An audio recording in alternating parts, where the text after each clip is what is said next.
스마트폰 액정에 전송 실패라는 붉은 글씨가 떠오른 순간 나는 그것이 단순한 오류가 아니라는 걸 알았습니다.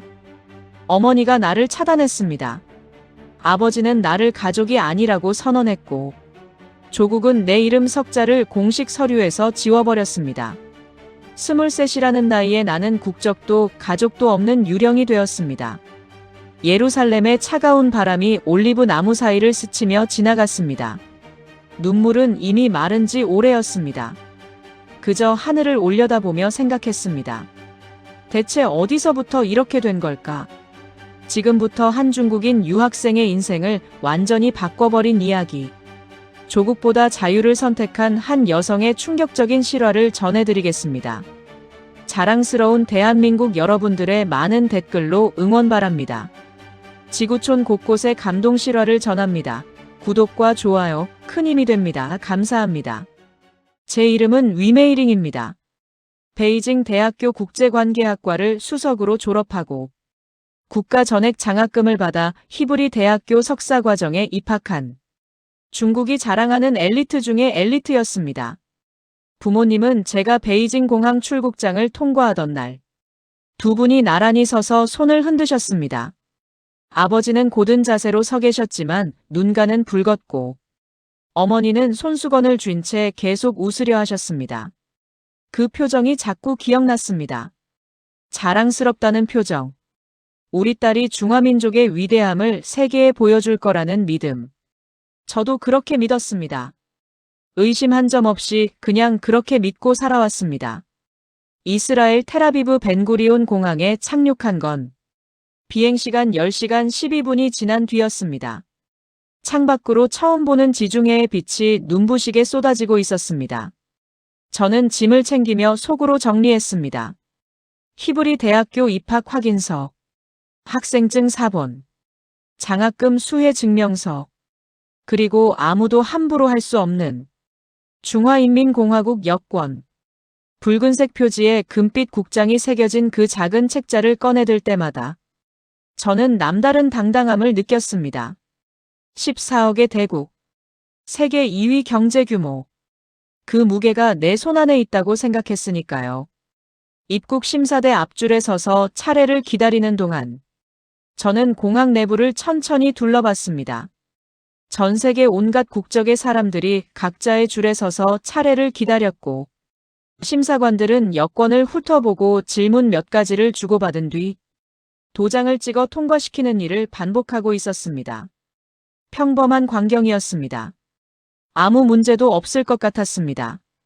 하지만 제 앞 사람이 통과하고 내 차례가 됐을 때 심사관이 제 여권 표지를 확인하는 순간 그의 표정이 달라졌습니다. 미세하게 굳었다고 표현하면 맞을 것 같습니다. 그는 여권을 받아들고 뒤쪽 데스크를 향해 고개를 돌렸습니다. 짧은 히브리어로 무언가를 말했습니다. 저는 히브리어를 당시엔 잘 몰랐지만 그 말이 저에 관한 것이라는 건 알 수 있었습니다. 심사관이 저를 바라보며 말했습니다. 별도 검색구역으로 이동해 주십시오. 무장한 보안 요원 2명이 제 양옆으로 붙었습니다. 저는 무언가를 물어보려 했지만 요원들은 아무 말 없이 앞만 바라보며 걸었습니다. 안내된 곳은 창문이 없는 작은 방이었습니다. 형광등이 차갑게 내리쬐는 그 하얀 공간에는 철제 책상 하나와 의자 2개가 전부였습니다. 가방을 책상 위에 올리세요. 노트북, 태블릿, 스마트폰 모두 잠금을 해제하세요. 목소리는 낮고 건조했습니다. 감정이 없는 지시였습니다. 저는 항변했습니다. 저는 히브리 대학교에서 공식 초청을 받은 교환 학생입니다. 입학 허가서도 있고 장학금 증명서도 있습니다. 왜 개인 기기까지 검사를 받아야 합니까? 심사관은 안경 너머로 저를 바라보았습니다. 베이징 대학교 국제관계학과 출신이시죠? 거기가 어떤 곳인지 우리도 압니다. 산업 스파이 기술 탈취 사이버 침투. 다 그쪽에서 나온 케이스들입니다. 모욕적이었습니다. 평생 최고 성적으로 공부해온 저에게 그 말은 존재 자체를 부정하는 것이나 마찬가지였습니다. 그들은 제 노트북의 모든 폴더를 열었습니다. 논문 초안, 개인 사진, 이메일, 메신저, 대화 내용까지 번역기를 돌려가며 꼼꼼하게 들여다봤습니다. 전공이 국제관계학이라는 이유로 추궁은 점점 더 날카로워졌습니다. 공산당 청년단에 소속되어 있냐? 이스라엘 정부 기관 서버에 접근하라는 지시를 받은 적 있냐? 이 연구 논문 주제가 이스라엘 안보를 겨냥한 것 아니냐? 2시간이 지나고 3시간이 지났습니다. 화장실을 가려면 요원의 동행이 필요했습니다. 다리가 풀렸지만 앉아 있어야 했습니다. 4시간째에 접어들 무렵이었습니다. 요원 한 명이 잠시 자리를 비웠고 반쯤 열린 문 너머로 일반 심사대가 눈에 들어왔습니다. 저와 비슷해 보이는 동양인 학생 무리가 줄을 서서 차례를 기다리고 있었습니다. 속으로 생각했습니다. 아, 저들도 곧 나처럼 이리로 끌려오겠구나. 그런데 다음 순간이 이상했습니다. 심사관이 그들의 여권을 받아들더니 얼굴에 환한 미소가 번졌습니다. 어디서 오셨어요? 한국이요. 오자로 오셨습니다. 학생들이요. 히브리 대학교로 가시는 거죠. 도장이 찍혔습니다. 질문도 거의 없었습니다. 심사관 중 한 명은 서툰 발음으로 K-팝 그룹 이름을 말하며 농담까지 건네고 있었습니다. 학생들은 웃으며 손을 흔들고 심사대를 빠져나갔습니다. 그 전체 과정이 채 10분이 되지 않았습니다. 저는 그 장면을 숨을 죽이며 바라봤습니다. 그들이 통과할 때 심사관에게 건넸던 여권. 붉은색이 아니었습니다. 짙은 초록빛. 대한민국 여권이었습니다. 결국 4시간 반 만에 입국 허가가 났습니다. 짐을 챙겨 공항문을 나서는데 제 몸은 이미 다 탄 것 같았습니다. 자존심도 체력도. 저를 지탱하던 무언가가 그 하얀 방에서 조각나버린 느낌. 하지만 그때까지도 저는 이렇게 생각했습니다. 정치적인 문제겠지. 이스라엘은 미국 편이고 미국은 중국을 견제하니까. 우리를 일부러 이렇게 대하는 거라고. 아직은 그렇게 믿고 싶었습니다. 스코퍼스산 정상에 자리한 히브리 대학교 기숙사에 짐을 풀었을 때는 이미 해가 기울고 있었습니다. 창밖으로 예루살렘 구시가지가 황금빛으로 물들며 장엄하게 펼쳐졌지만 저는 그 경치를 눈에 담을 여유가 없었습니다. 침대에 쓰러져 천장을 바라보다가 그냥 잠들었습니다. 다음 날 아침 라운지에서 룸메이트를 처음 만났습니다. 탈리라는 이스라엘 여학생이었는데 곱슬머리를 하나로 묶고 책을 들고 있었습니다. 그녀는 저를 보자 친절하게 웃었습니다. 중국에서 온 메이링이구나. 나는 탈리야. 그리고 아주 자연스러운 표정으로 덧붙였습니다. 농담인데 말이지, 혹시 짐 안에 우리 국방부 시스템 해킹하는 장비 같은 건 없지? 그러면서 또 웃었습니다. 저도 웃었습니다.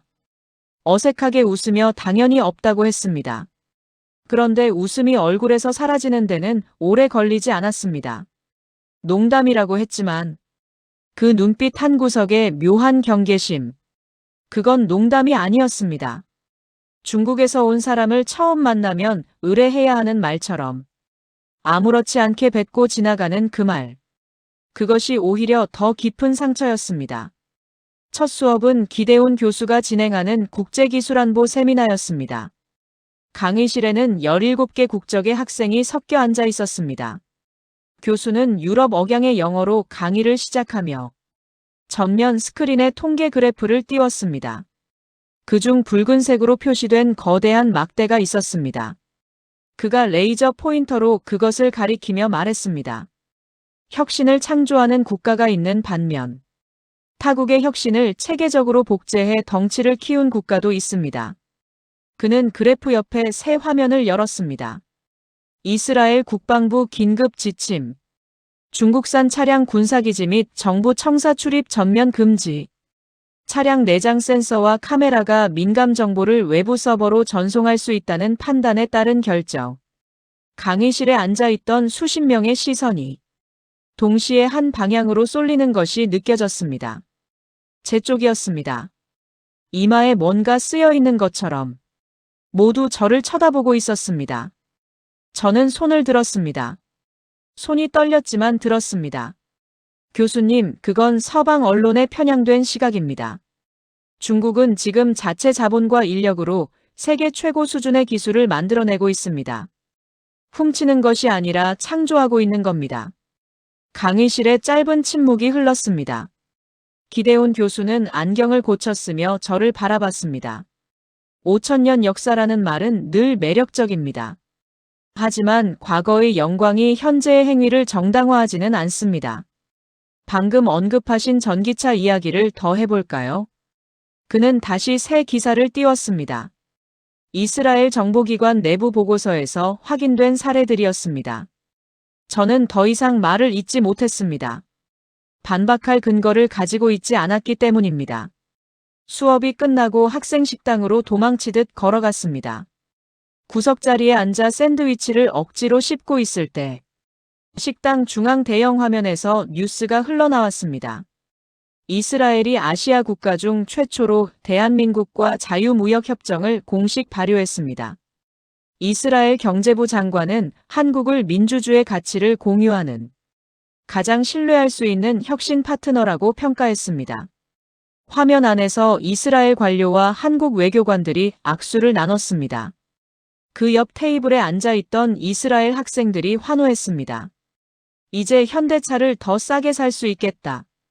우리 아버지가 이번에 차를 한국 브랜드로 바꾼다고 했어.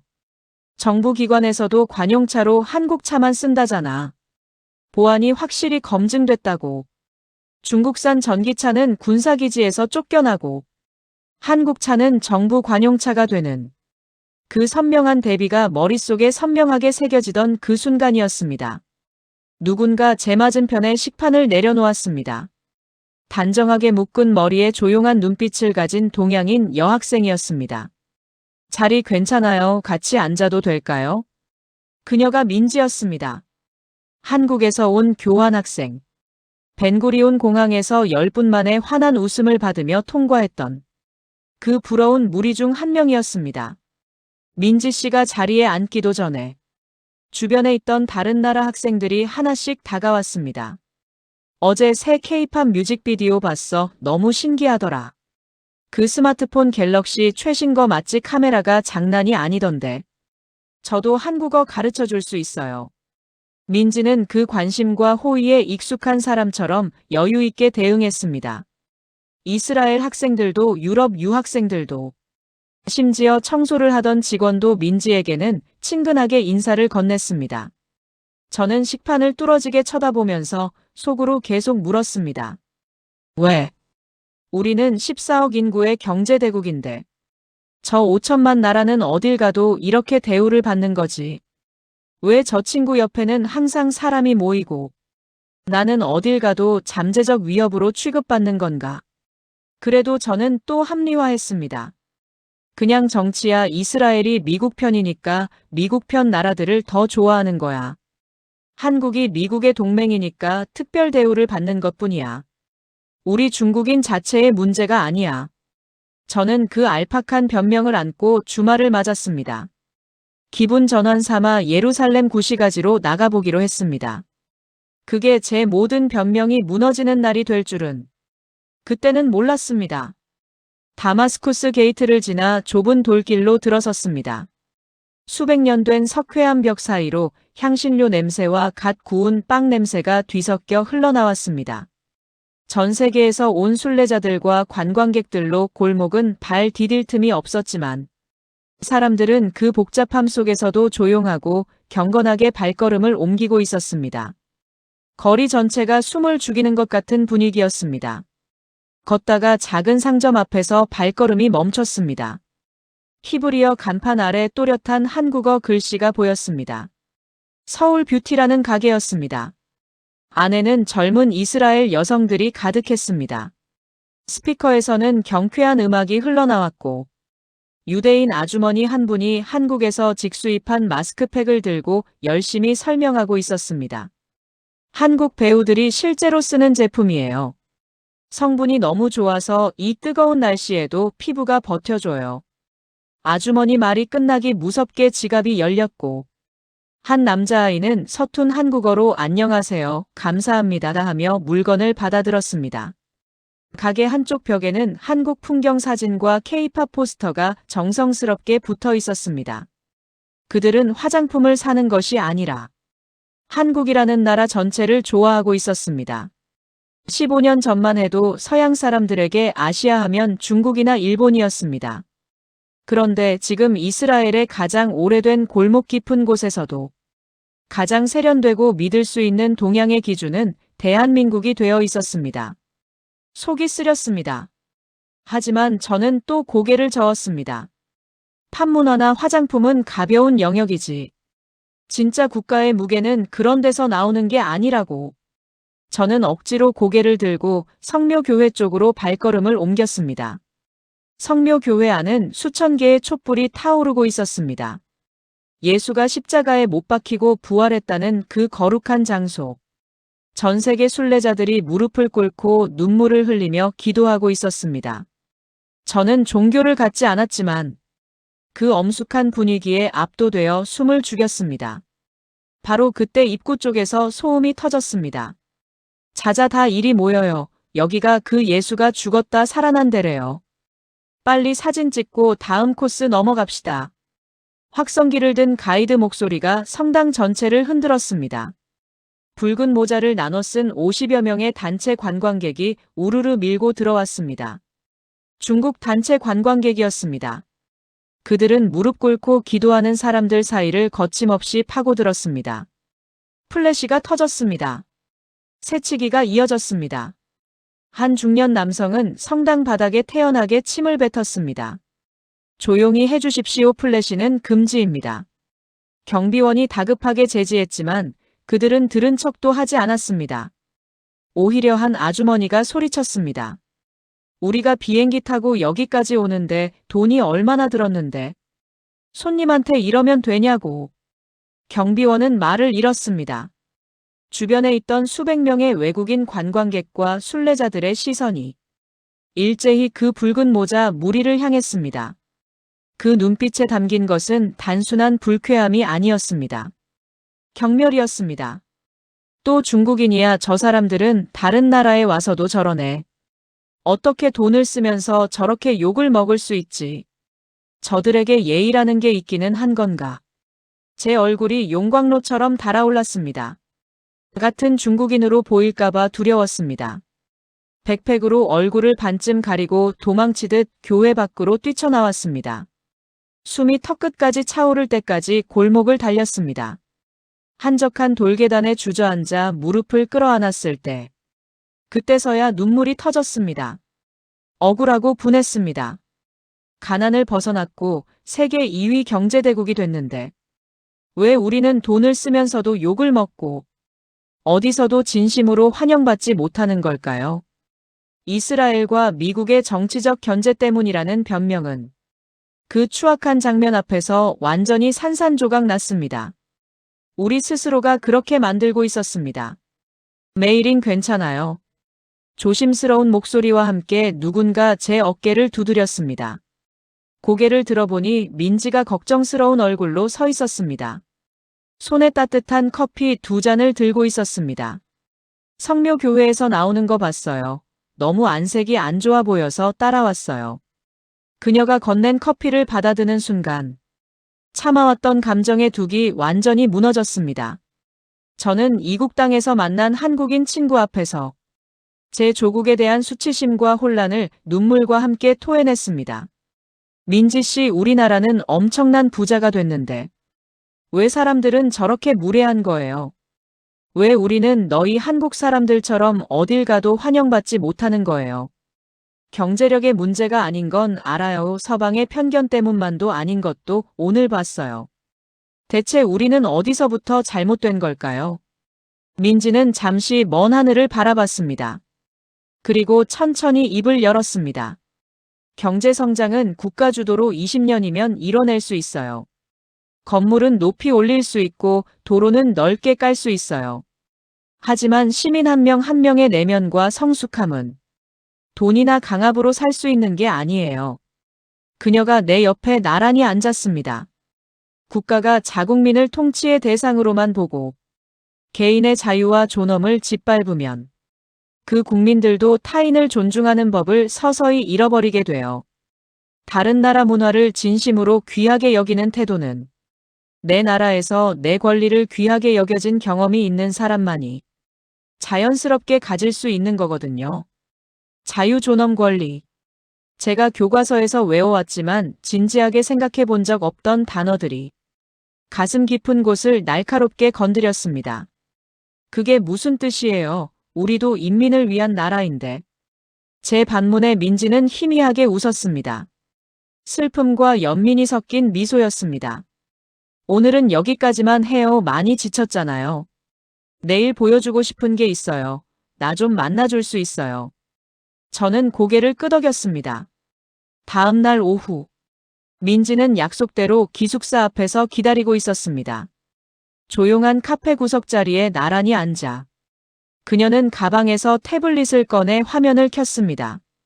저는 내심 서방 언론이 만든 중국 비판 영상이겠지 싶어 팔짱을 끼고 방어적인 자세를 취했습니다. 하지만 화면에 나타난 곳은 베이징이 아니었습니다. 수십 년 전의 대한민국이었습니다. 최루탄 연기가 자욱한 회색 거리.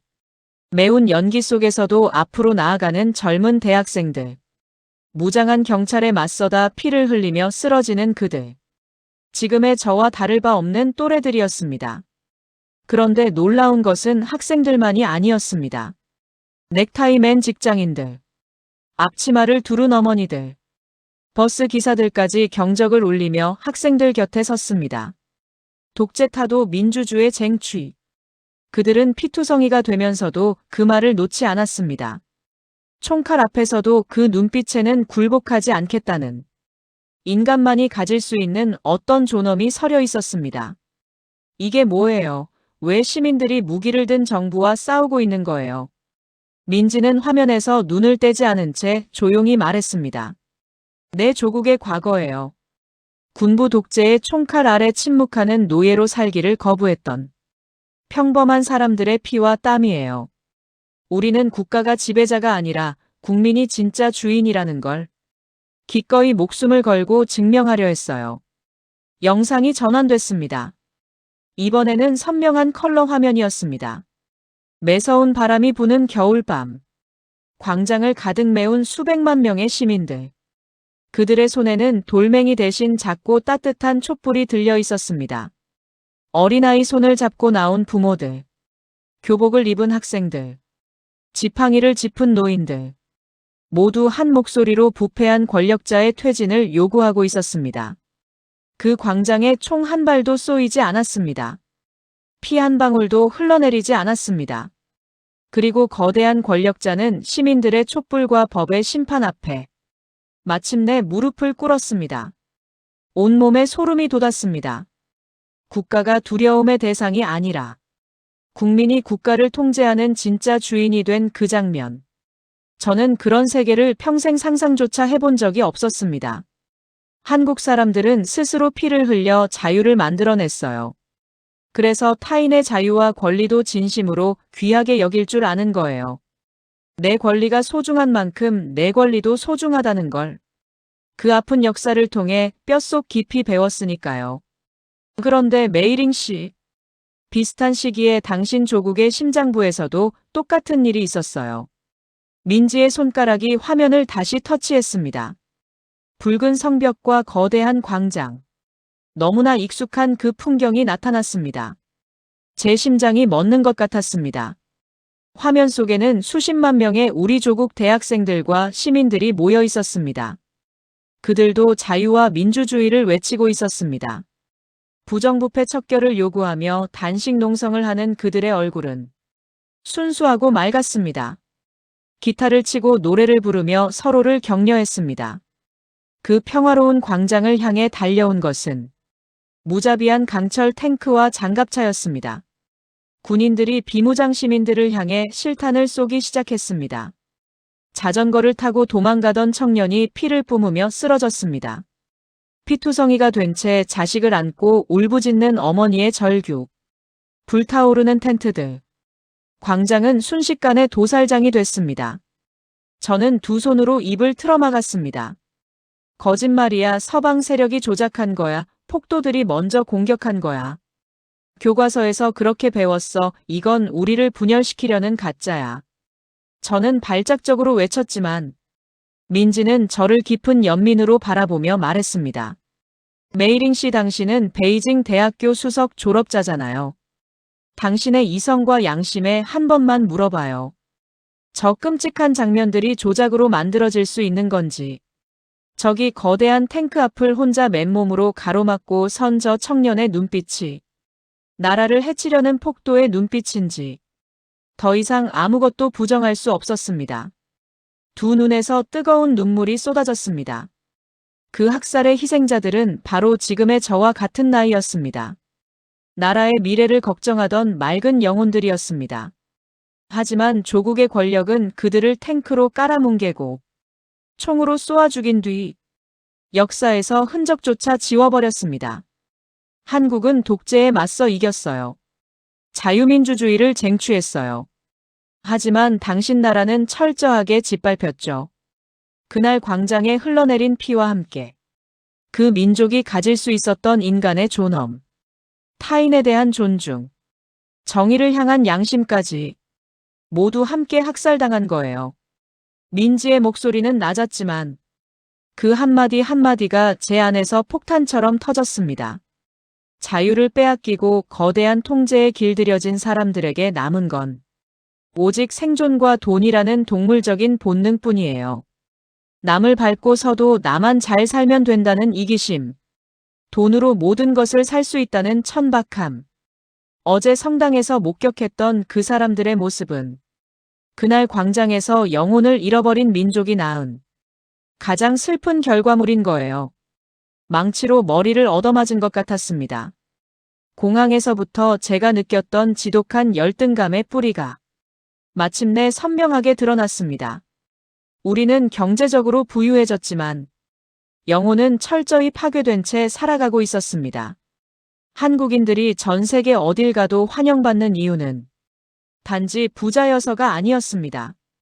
스스로 쟁취한 자유인의 당당함, 그리고 타인을 존중할 줄 아는 성숙한 내면.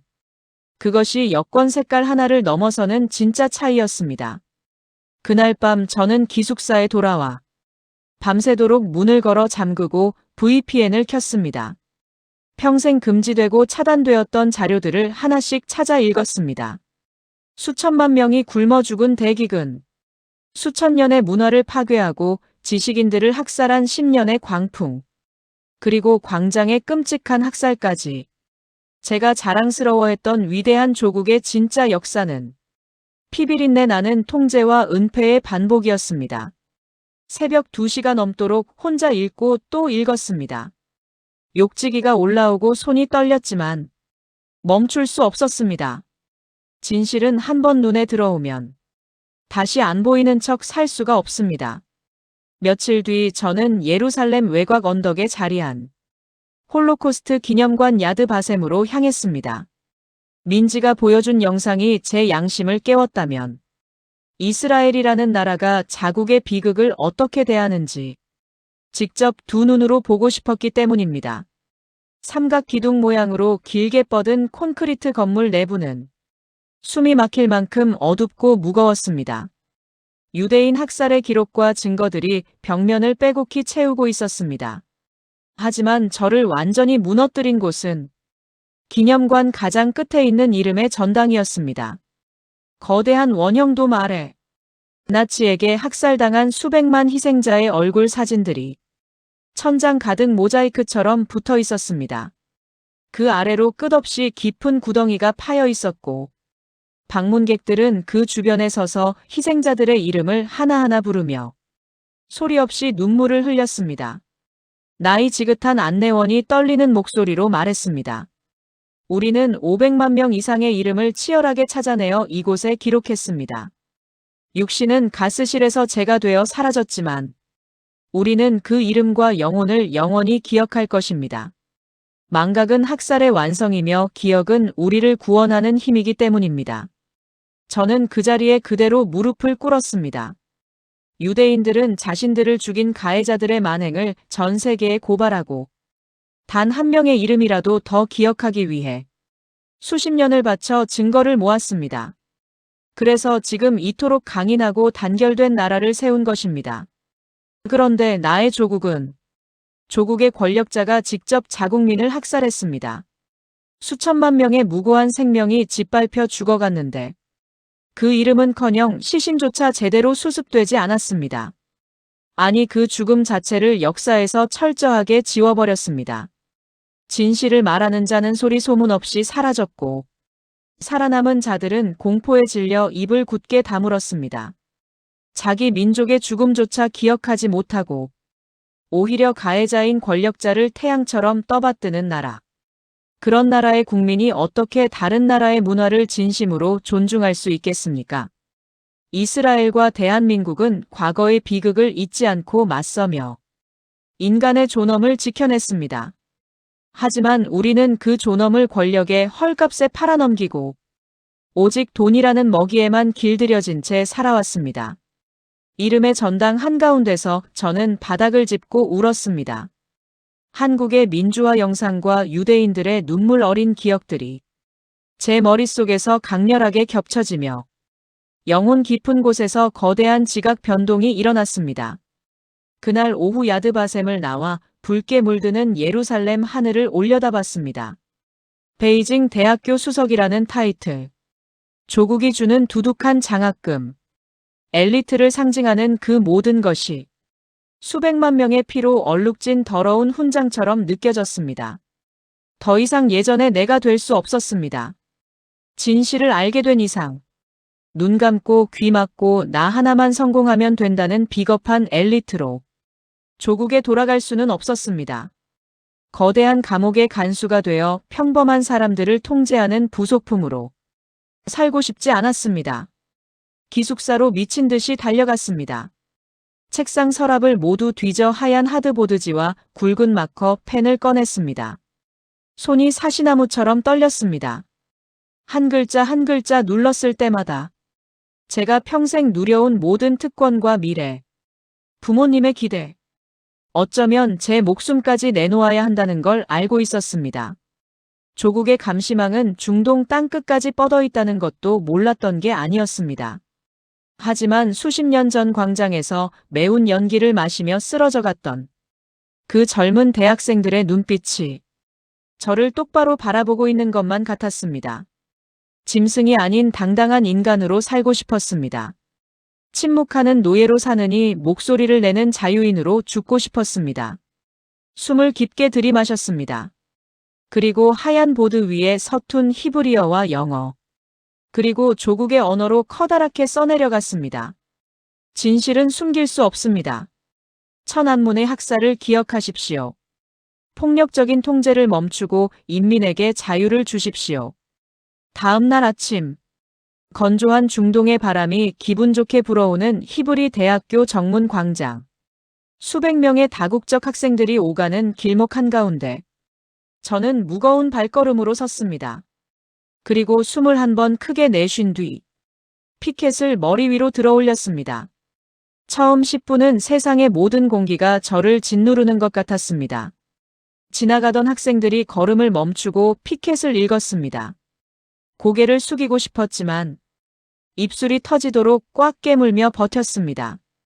그때 한 이스라엘 학생이 다가왔습니다. 조용히 엄지를 들어올리며 영어로 말했습니다.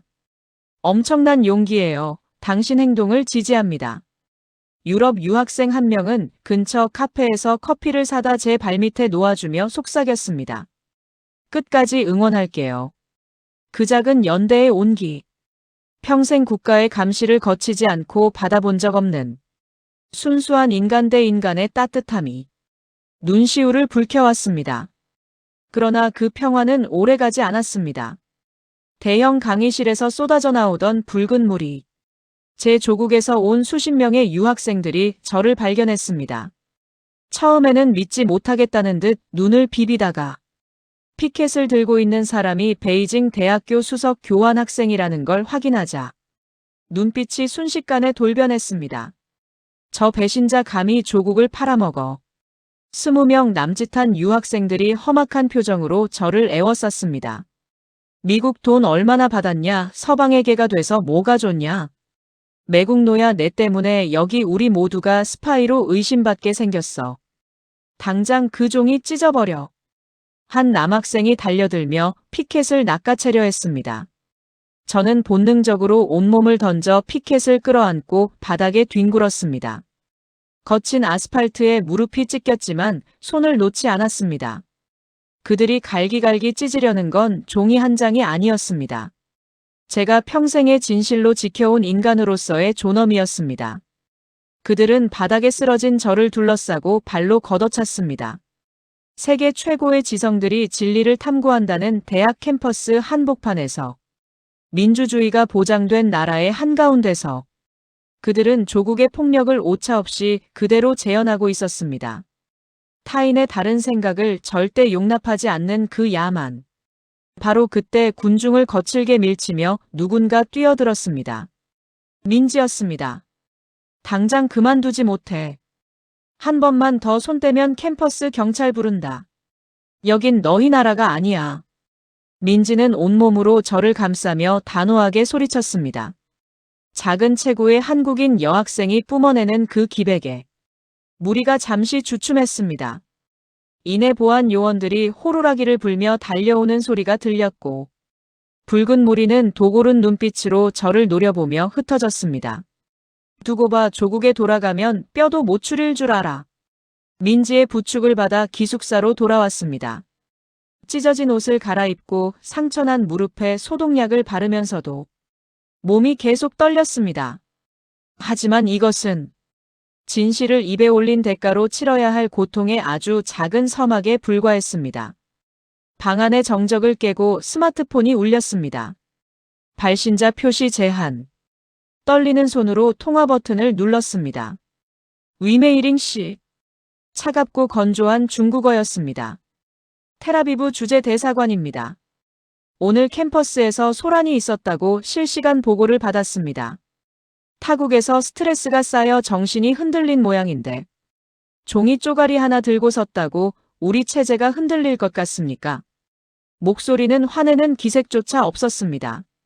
감정이 철저히 배제된 그 서늘함이 오히려 더 무서웠습니다. 저는 정신이 나간 게 아닙니다. 거짓된 역사에 속아왔다는 걸 깨달았고 침묵하지 않기로 선택했습니다. 그러자 짧은 비웃음이 들려왔습니다. 영웅 놀이는 그쯤하시죠. 위메이링 씨 아버지가 베이징 3구역 세관 공무원이시죠. 어머니는 매일 아침 8시에 인민공원 태극권 모임 나가시고 남동생은 이번에 칭화대 입학원서를 냈다고 들었습니다. 심장이 천길 낭떠러지로 떨어지는 것 같았습니다. 숨이 막혀 말이 나오지 않았습니다. 한 명이 민주투사 행세를 하겠다고 나서는 바람에 가족 모두의 평화로운 일상이 하루아침에 산산조각 난다면 그것 참 끔찍한 비극 아니겠습니까? 사흘 안에 대사관으로 오십시오. 반성문을 쓰고 서방 세력의 꼬임에 넘어가 돈을 받았다는 자백 영상을 찍고 조용히 귀국하면 이번 일은 덮어주겠습니다. 당신들이 인간입니까? 우리 가족은 아무것도 모릅니다. 아무 잘못이 없어요. 제발 가족은 건드리지 마세요. 저는 비명처럼 외쳤지만 남자는 냉정하게 말을 이었습니다. 선택은 당신이 하는 겁니다. 사흘입니다. 대사관 문턱을 넘지 않는다면 그 이후에 베이징 가족들에게 벌어질 모든 일은 온전히 당신의 이기심 탓입니다. 뚜뚜뚜 전화가 끊겼습니다. 저는 스마트폰을 바닥에 내동댕이 치고 머리칼을 쥐어뜯으며 방바닥을 뒹굴었습니다. 2000km 넘게 떨어진 중동의 작은 방까지 조국의 권력이 독사처럼 따라와 목을 조르고 있었습니다. 그들은 저를 직접 체포하지 않았습니다. 제가 세상에서 가장 사랑하는 사람들의 목줄을 쥐고 저를 협박했습니다. 사흘이 지옥이었습니다. 스마트폰에는 중국 유학생 커뮤니티에서 쏟아진 사이버 공격이 넘쳐났습니다. 제 얼굴에 붉은 X자를 그린 합성 이미지가 수천 번 공유됐고 납치하고 죽여버리겠다는 협박 메시지가 초 단위로 쏟아졌습니다. 제가 사는 기숙사동과 방 번호까지 공개되어 있었습니다. 이스라엘에서 친하게 지냈던 유학생들은 보복이 두려워 일제히 저를 차단했습니다. 어둠 속에서 무릎을 끌어안고 밤을 새웠습니다. 대사관으로 달려가서 살려달라고 빌어야 할까? 거짓 자백 영상을 찍으면 부모님과 동생은 무사할 수 있지 않을까? 하지만 그렇게 조국으로 끌려가면 저는 평생 감시 속에 영혼 없는 고기 덩어리로 살게 될 것이 뻔했습니다. 자유와 가족, 신념과 혈육, 인간이 마주할 수 있는 가장 잔혹한 선택의 기로에서 저는 완전히 붕괴해버렸습니다. 멍한 눈으로 책상 위에 태블릿을 바라봤습니다. 야드 바셈 기념관의 끝없는 이름들. 민지가 보여주었던 수십 년 전 광장의 그 청년들. 거대한 탱크 앞을 혼자 맨몸으로 가로막고 선 깡마른 청년. 그에게도 지켜야 할 가족이 없었을까요? 촛불을 들고 광장으로 나선 한국의 수백만 시민들도 잃을 것이 없어서 그 자리에 섰을까요? 그들은 알고 있었던 겁니다. 오늘 내가 두려움에 굴복하면 내일 내 자식은 더 끔찍한 통제의 지옥에서 입이 꿰매인 노예로 살아야 한다는 걸. 진정한 자유란 누군가의 피눈물 나는 희생 없이는 절대 거저 얻어지지 않는다는 걸. 넷째 날 새벽동이 틀 무렵이었습니다. 방문을 누군가 미친 듯이 두드렸습니다. 공포에 질려 침대 구석으로 몸을 움츠렸을 때 문 밖에서 다급하고 절박한 목소리가 들렸습니다. 메이링 나 민지야 제발 문 좀 열어. 문을 열자 민지와 기숙사 사감 선생님이 서 있었습니다. 민지의 손에는 학교 행정실에서 출력한 영문 공문서가 들려 있었습니다. 메이링 씨 놀라지 말고 들어요. 방금 이스라엘 주재 중국 대사관에서 히브리 대학교 총장실로 공식 긴급 공문을 보냈어요. 국가 안보를 위협하는 반국가 행위를 저질렀다면서 오늘부로 모든 장학금을 취소하고. 민지가 말을 잇지 못하고 입술을 깨물었습니다. 그리고 또 뭐예요? 말해줘요. 조국이 당신 여권을 공식 말소시켰어요. 당신은 이제 합법적인 신분을 잃은 불법 체류자예요. 중국 대사관이 이스라엘 정부에 당신을 범죄자 신분으로 강제 추방해달라고 공식 송환 요청을 넣었어요. 다리에 힘이 풀려 그대로 바닥에 주저앉았습니다. 여권 말소. 단순히 종이 수첩 하나가 사라진 게 아니었습니다. 23 동안 저를 지탱해준 국가라는 울타리가 저를 밖으로 내동댕이치고 문을 굳게 닫아버린 것이었습니다. 저는 이 넓은 지구에서 어디에도 속하지 못한 이름도 국적도 없는 유령이 되었습니다. 베이징 부모님은 어떻게 되는 거예요? 저는 미친 듯이 스마트폰을 찾아 번호를 눌렀습니다. 몇 초의 연결음이 수십 년처럼 느껴졌습니다. 여보세요. 어머니였습니다. 하지만 제가 알던 그 다정하고 우아한 목소리가 아니었습니다. 공포와 눈물에 짓눌려 갈라진 목소리였습니다. 엄마 저 메이링이에요. 괜찮으세요? 무슨 일 없으셨어요? 너 도대체 타국에서 무슨 미친 짓을 저지른 거니? 어젯밤에 무장한 공안들이 구두발로 집에 밀고 들어왔어. 온 집안을 뒤집어 놓고 내 방 책이랑 컴퓨터를 다 압수해 갔어. 반역자의 소굴이라면서. 어머니의 오열 너머로 아버지의 울음 섞인 고함 소리가 들렸습니다. 저 애는 이제 내 딸이 아니야. 당장 전화 끊어. 평생 당당하고 강직했던 아버지가 짐승처럼 울부짖고 있었습니다. 눈앞이 하얗게 되었습니다. 엄마 미안해요. 정말 미안해요.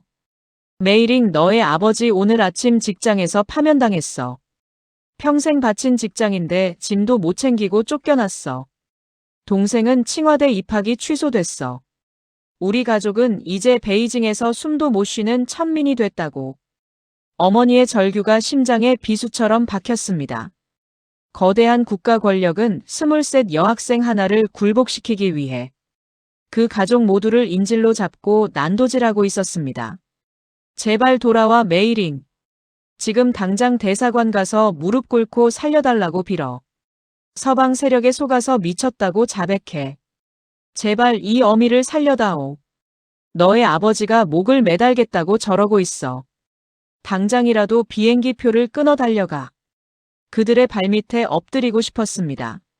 내 가족을 살릴 수만 있다면 영원히 입이 꿰매인 노예로 살아도 좋다고. 하지만 눈앞에 야드바셈의 그 끝없는 이름들이 떠올랐습니다. 천안문 광장에서 탱크에 깔려 죽어간 청년들의 눈빛이 보였습니다. 지금 제가 무릎을 꿇는다면 잠시 가족의 목숨을 부지할 수 있겠지만 영원히 공포의 노예로 눌려 살아야 합니다. 부당한 폭력에 고개를 숙이면 그 폭력은 더 거대한 괴물이 되어 내 동생의 입을 틀어막고 내 자식들의 영혼까지 갉아먹을 것입니다. 저는 피가 나도록 꽉 깨물었던 입술을 열었습니다. 목소리는 놀라울 만큼 차분했습니다. 엄마, 저는 돌아가지 않을 거예요. 뭐, 너 지금 뭐라고 했니? 조국은 거짓말을 했어요.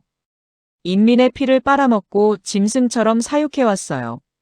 저는 깨어나 버렸어요. 다시는 눈과 귀가 막힌 채로 돌아갈 수 없어요. 인간의 존엄을 버리고 노예로 사느니 저는 여기서 국적 없는 자유인으로 죽겠습니다. 수화기 너머에 짙은 침묵이 흘렀습니다.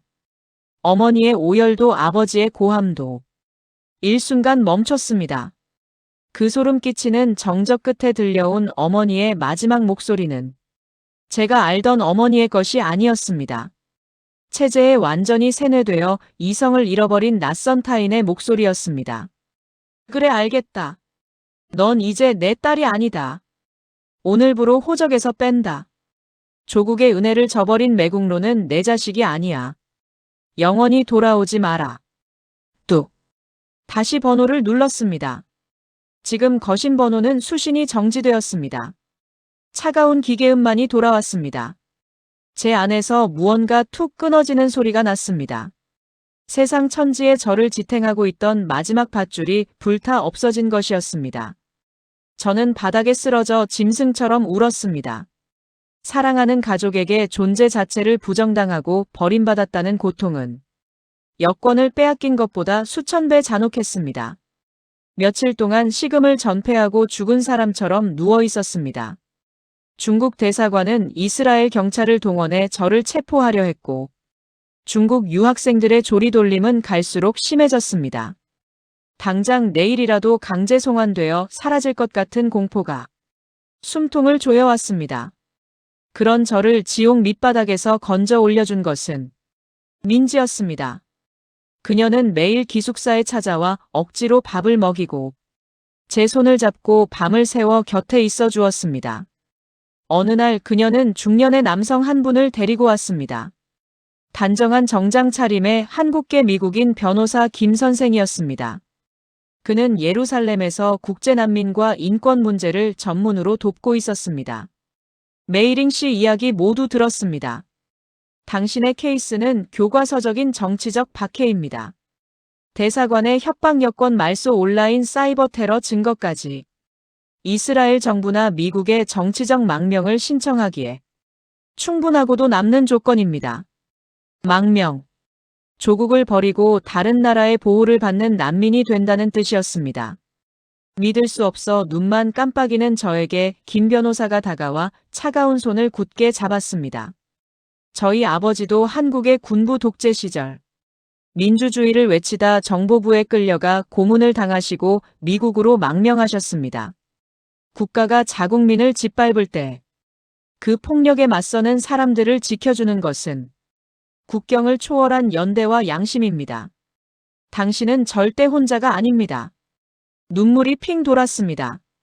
조국은 저를 배신자라 부르며 짓밟았습니다. 부모마저 저를 버렸습니다. 그런데 일면식도 없는 한국계 변호사와 한국인 친구가 저를 살리기 위해 기꺼이 손을 내밀고 있었습니다. 이것이 바로 피와 눈물로 자유를 쟁취해본 사람들이 가진 인류애의 진짜 무게였습니다. 그리고 히브리 대학교 총장실에서도 성명이 발표됐습니다. 학문의 자유와 표현의 자유는 우리 대학이 타협할 수 없는 핵심 가치입니다.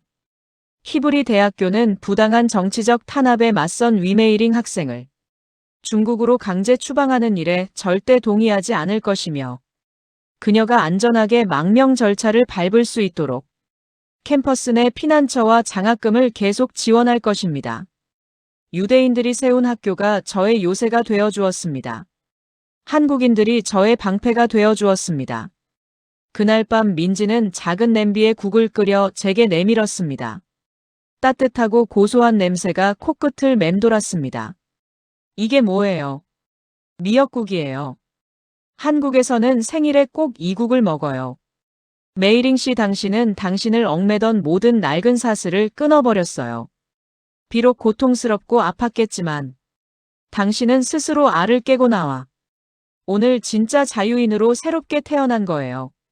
그러니까 울지 말고 맛있게 먹어요. 민지의 그 따뜻한 한마디에 저는 국그릇을 두 손으로 감싸쥐고 소리 없이 눈물을 흘렸습니다. 짭조름한 미역국에 제 눈물이 섞였습니다. 그것은 슬픔의 눈물이 아니었습니다. 태어나서 처음 맛보는 진정한 인간의 온기였습니다. 차가운 중동의 겨울밤을 버티게 해주는 자유의 맛이었습니다. 망명 신청 서류는 이스라엘 내무부와 유엔 난민기구를 거치며 치열한 법적 공방을 이어갔습니다. 하루하루가 살얼음판을 걷는 피 말리는 기다림이었습니다. 그리고 몇 달이 지나 성묘교회 주변 올리브 나무에 푸른 싹이 막 돋아나기 시작할 무렵이었습니다. 기숙사 우편함에 이스라엘 내무부 관인이 찍힌 두툼한 흰색 봉투가 꽂혀 있었습니다. 저는 떨리는 손으로 봉투의 인장을 조심스럽게 뜯었습니다. 그리고 그 안에 적힌 한 줄의 선명한 문장을 읽어내려간 순간 저는 그 자리에 선 채로 예루살렘의 맑은 하늘을 올려다보며 깊고 뜨거운 숨을 토해냈습니다. 정치적 망명 최종 승인. 이스라엘 내무부와 유엔 난민기구가 저의 상황을 심각한 정치적 박해로 공식 인정하고 자유세계의 합법적인 구성원으로서 보호하겠다고 선언한 증서였습니다. 손끝에서 시작된 전율이 정수리까지 뻗어나갔습니다. 여권을 빼앗기고 국적을 잃어버린 유령이 아니라 온전한 인권과 자유를 보장받는 세계의 시민으로 다시 태어나는 순간이었습니다. 그날 저녁 저는 혼자 예루살렘 감람산 정상에 올랐습니다. 이스라엘의 눈부신 황금빛 노을이 3000년 역사의 구시가지를 따뜻하게 물들이고 있었습니다. 저는 주머니에서 액정이 깨진 스마트폰을 꺼냈습니다.